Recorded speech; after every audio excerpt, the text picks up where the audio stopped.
It's game day, Seminole fans, and your Nole insiders, Lane Hurt and Tim Lundefeld, are here with your 3 keys to victory. Let's get right to it. Key number 1, the battle in the red zone. Florida State's offense has struggled a little bit in the red zone this year. Wake Forest is number 1 in the nation in scoring in the red zone. One of 17 teams who've scored on every trip inside the 20. How big is this battle going to be for who can win this game? I think it's really big. For one, it matters on the scoreboard. If you score in the red zone, you're probably doing some good things on offense. But 2, also just so I think for confidence and belief, for Florida State now it's 2 games where the red zone offense hasn't been what they've wanted it to be. You see a scenario where if you get an early red zone possession and it doesn't end in a touchdown, or for some reason it doesn't end in a field goal, then you wonder if the thoughts start creeping in of it becoming a thing, and you'd like to get rid of that as quickly as possible.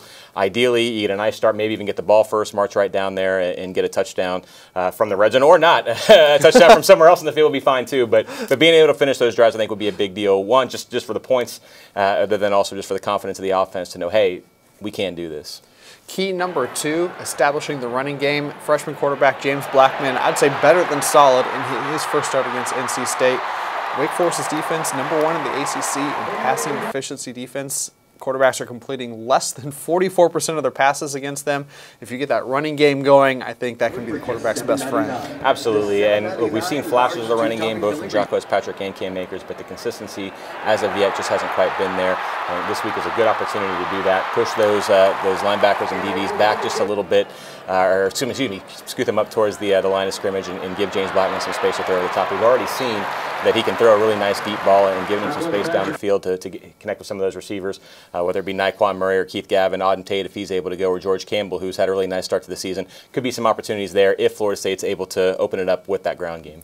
Key number 3, force a turnover. Obviously, sometimes luck plays into turnovers, whether it's a bounce this way or that way on a fumble, or just a tip pass coming right to you. But the Seminoles really need to get a turnover or 2 in this game, kind of get things going for the offense there. Yeah, I think it'd be a good thing. I think it'd be good for the defense as well. I think about that NC State game. What we thought was an interception for Derwin James was overturned because of a pass interference penalty.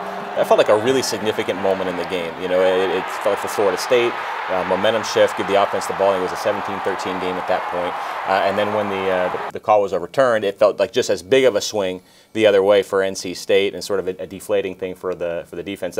Turnovers they almost just feel like like a shot in the arm for a defense, and I think that it goes across the sideline too. Once it happens, the offense gets fired up. You often see coaches try to take a shot at the end zone right after the defense forces a turnover to get the other team on their heels a little bit, maybe make them start to doubt themselves some. It's one thing that's been missing from Florida State's game so far this season. They haven't been able to get those interceptions and fumbles.